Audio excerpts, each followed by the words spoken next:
Shalom, perkenalkan nama saya Novia Sabtuni, NIM saya 1702 120653, mata kuliah Pak dalam Gereja, jurusan Teologi Kristen semester 6, kelas B. Tugas hari ini yaitu tentang Johannes Calvin, kelanjutan minggu kemarin yaitu Martin Luther. Tugas ini untuk memenuhi mata kuliah Pak dalam Gereja.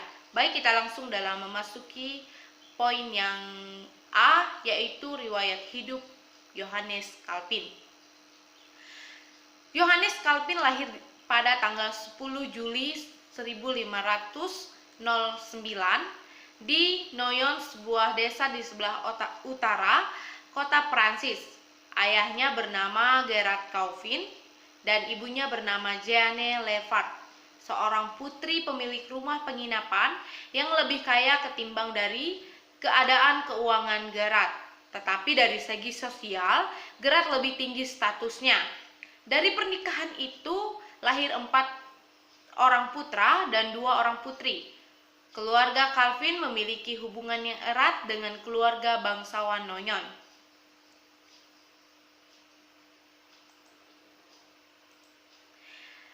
Jeanne Lefart meninggal ketika Calvin berusia 3 tahun. Warisan kasih sayang yang tidak dialaminya rupanya turut mempengaruhi perkembangan kepribadiannya yang amat serius dan berdisiplin. Kurangnya kasih ibu itu tidak kunjung diimbangi dengan kasih dan hubungan erat dengan ayahnya. Tidak begitu lama sesudah ibunya meninggal, ayahnya menikah lagi dan memiliki seorang ibu tiri yang tidak diketahui oleh kesederhanaannya. Ketika dia berumur 10 atau 11 tahun, dia pergi ke kota Paris bersama dengan 2 teman sebaya untuk mempersiapkan diri dalam bahasa Latin. Dengan pengetahuan dan kelancaran bahasa itu, nantinya ia dapat diterima sebagai calon fakultas artes di sana. Sesudah lewat 1 tahun, dia sudah siap memulai studinya pada fakultas tersebut. 2 tahun kemudian dia meraih gelar baccalaureus dan 4 tahun lagi dia yaitu pada tahun 1525 atau 1526 gelar magister yang ia peroleh. Studinya di Paris berjalan lancar karena kecerdasannya yang dimilikinya sejak lahir yang amat berdisiplin, tetapi karena dia dibebaskan dari semua masalah keuangan yang menghantui mahasiswa, ayahnya berjasa baik di kantor keuskupan. Dengan itu, uskup menyediakan sejumlah uang dari pendapatan salah satu kapel untuk kepentingan Calvin mulai dari sejak Calvin berumur 12 tahun. Pendidikan Johannes Calvin merupakan didorong ayahnya karena dia yakin bahwa bidang hukum akan menghasilkan uang yang lebih banyak ketimbang dari karir gerejawi. Calvin taat pada kemauan ayahnya. Sesudah tamat, ia hanya bekerja di bidang hukum pada Universitas Orleans. Dia mulai mempelajari bahasa Ibrani dan Yunani. Pada tahun 1531, ayahnya meninggal dan Calvin memiliki kehidupan tanpa mengecewakan ayahnya, dan dia melakukan segala studinya tanpa meninggalkan apa yang disampaikan oleh ayahnya terlebih dahulu. Menjelang akhir tahun 1534, bersama-sama dengan beberapa rekannya, dia merasa dirinya terpaksa mengungsi ke kota Basel yang berada di Swiss. Sejak waktu itu, Calvin harus hidup sebagai pengungsi sepanjang hidupnya. Suatu pengalaman pahit yang sangat urut sekali meyakinkannya tentang ketidakadilan dalam kehidupan manusia. Setibanya di Basel pada awal Januari 1535, ia menyusun kata pengantar untuk edisi Alkitab dalam bahasa Perancis yang diterjemahkan oleh saudara sepupunya, laki-laki yang bernama Olivetan. Di dalam buku itu dia mengucapkan keberatannya terhadap kepausan yang adalah sumber utama segala korupsi gereja. Calvin menulis dengan judul Institutio dipilih yaitu karena udah dipakai dalam berbagai karya Erasmus. Isi buku tersebut menyatakan bahwa buku itu dimaksudkan sebagai pegangan teologi iman reformasi. Periode pertama Calvin di Jenewa dimulai lebih dahulu, yaitu pada tanggal 21 Mei 1536, para pemimpin dan warga Jenewa bersumpah untuk hidup sesuai dengan hukum dan firman Allah sambil menolak semua yang berhala. Tetapi sumpahnya belum terisi sebagaimana mestinya karena belum ada peraturan yang menjadi tolak ukur gaya hidup mereka, khususnya di kalangan gereja. Calvin mengarang dokumen yang berjudul Pelbagai Pokok Perorganisasian Gereja dan Tata Kebaktian di Jenewa. Dokumen tersebut disahkan di Dewan atau Kota Jenewa pada tanggal 16 Januari 1537 demi menjaga kesucian meja perjamuan kudus. Isi surat peraturan itu memuat hukuman pengucilan warga yang tidak hidup sesuai dengan firman Allah. Tindakan begitu keras itu akan diambil karena melalui sakramen itu Kristus yang hidup sedang berjamu dengan umatnya. Meja inilah yang merupakan pusat kehidupan rohani menurut Calvin, dan perjamuan kudus hendaknya dilayangkan sekurang-kurangnya sekali dalam 1 minggu. Usul itu tidak diterima oleh para pemimpin kota Jenewa. Merayakan sakramen perjamuan kudus sekali sebulan pun itu ditolak. Farel dan Calvin rajin mendorong warga Jenewa untuk menyesuaikan gaya hidup mereka sesuai dengan Injil atau sesuai dengan firman Tuhan. Kemudian Farel dan seorang pendeta lainnya diperintahkan untuk meninggalkan Jenewa dalam jangka waktu 3 kali 24 jam. Tahap pelayanan pertama Calvin di Jenewa diakhiri dengan di bawah awan hitam. Kemudian Calvin pergi ke kota Basel untuk menerima kembali pekerjaan sebagai seorang sarjana. Pengalaman di Jenewa masih terlampau dekat sehingga dia belum rela untuk turun ke lapangan dalam mengurusi jemaat lagi. Calvin memulai panggilannya menjadi pendeta bagi kaum pengungsi Perancis. Secara pribadi, kehidupannya diperkaya sesudah ia menikah dengan seorang ibu janda bernama Idelete de Boren pada bulan Agustus tahun 1540. Kita masuk dalam poin yang B, yaitu dasar teologi pendidikan agama Kristen. Dasar teologi pendidikan agama Kristen, yaitu dalam bidang dan pelayanan pendidikan agama Kristen, yang perlu disoroti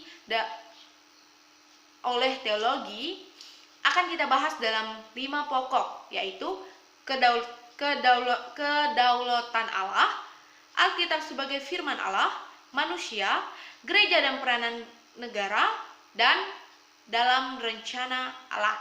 Baik, kita masuk yang pertama, yaitu kedaulatan Allah. Pertama-tama, Allah yang wajib dilayani itu berdaulat atas dirinya, dan semua pembicaraan manusia tentang Allah harus bertitik tolak dari sudut bagaimana Allah itu sendiri ingin diketahui. Dalam kedaulatannya, dia menyatakan dirinya sebagai 3 pribadi, yaitu Bapa, Anak, dan Roh yang berbeda-beda.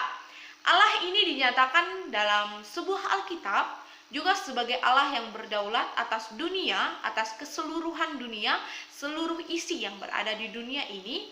Karena itu dia yang menciptakan segala sesuatu yang ada. Yang kedua, yaitu Alkitab sebagai firman Allah. Apabila kedaulatan Allah Bapa, Anak, dan Roh Kudus menjadi faktor utama dalam pikiran dan pengalaman Calvin, Maka sumber pengetahuan tersebut didapati dalam Alkitab yang tertulis. Alkitab adalah firman yang diucapkan demi kemajuan gereja secara rohanian. Kita masuk dalam yang ketiga, yaitu ajaran tentang manusia. Ajaran ini dibahas dalam dua sudut. Yang pertama, berkaitan dengan manusia sebagai makhluk yang diciptakan segambar dengan Allah, dan yang kemudian jatuh dengan dampak luas yang tersirat di dalamnya.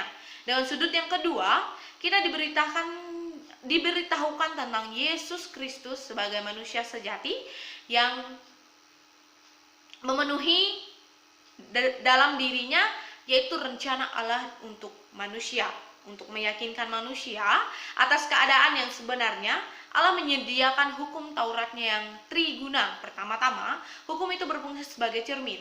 Di dalamnya diperlihatkan tuntunan Allah akan kesempurnaan yang sama sekali tidak pernah dipenuhi oleh manusia, dan karena itu hendaknya ia menerima hukuman dari Allah. Kedua, hukum itu dipandang sebagai ancaman terhadap semua macam tindakan yang bersalah. Sadar akan hukuman tersebut yang mungkin dijatuhkan atas dirinya, manusia didorong untuk bertindak yang benar. Makna ketigalah yang paling penting, karena telah dituluskan oleh jari Allah pada hati orang yang percaya. Dalam hati mereka, Roh Allah berkuasa sehingga ingin menaati Dia. Dengan hukum itu merasa semakin belajar tentang kehendak Allah. Kita masuk ke 4, yaitu ajaran tentang hubungan antara gereja dan negara. Dalam ajaran tentang hubungan tentang gereja dan negara ada 4 pokok. Yang pertama, yaitu dia tidak dapat membayangkan negara yang terbagi menurut isi iman warganya. Demi keamanan negara, semua warga wajib mengakui iman yang sama.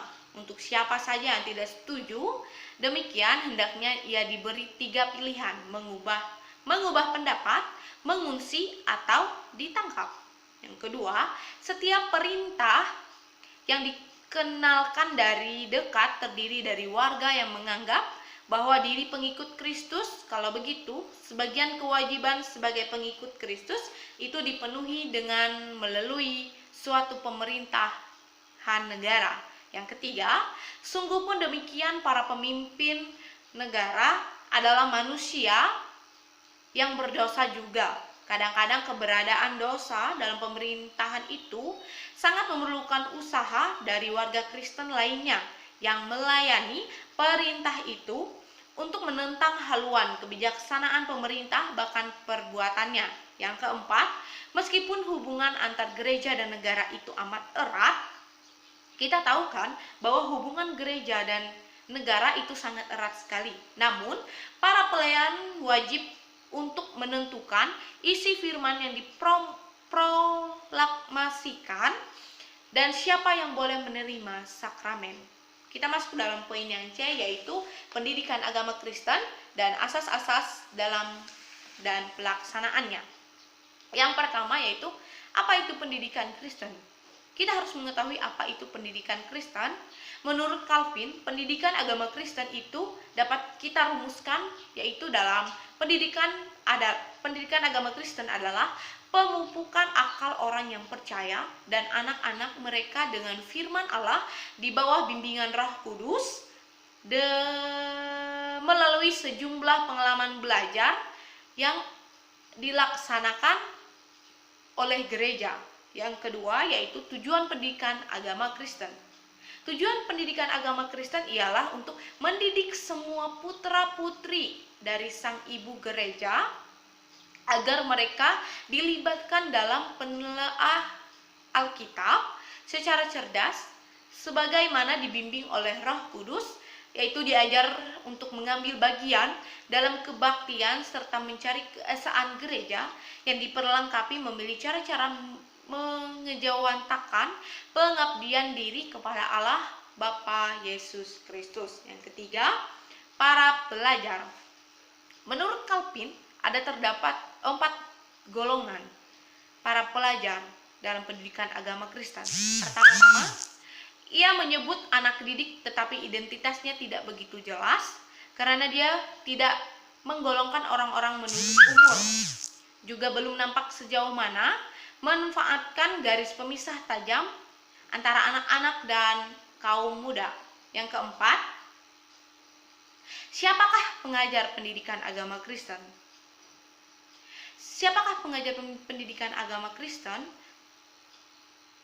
Pengajar pokok dari pendidikan agama Kristen ini tidak lain dari Allah melalui firman-Nya. Dialah yang memprakasai pengalaman mengajar dan belajar. Kesadaran dan prakasa Tuhan dalam panggilan Yeremia dilambangkan demikian, sesungguhnya aku menaruh perkataan-perkataanku ke dalam mulutmu, dalam Yeremia pasal 1 ayat 9c. Tetapi Allah cenderung mengajar melalui orang-orang yang menaklukkan diri kepada firman-Nya. Yang kelima yaitu kurikulum. Kurikulum terdapat 4, yaitu yang pertama, tugas menyusun katekismus dalam pelajaran bagi anak didik atau kurikulum adalah sedemikian bermakna sehingga ia tidak boleh diserahkan kepada orang yang sembarangan. Keyakinan tersebut mengingatkan gereja agar memperoleh pengarang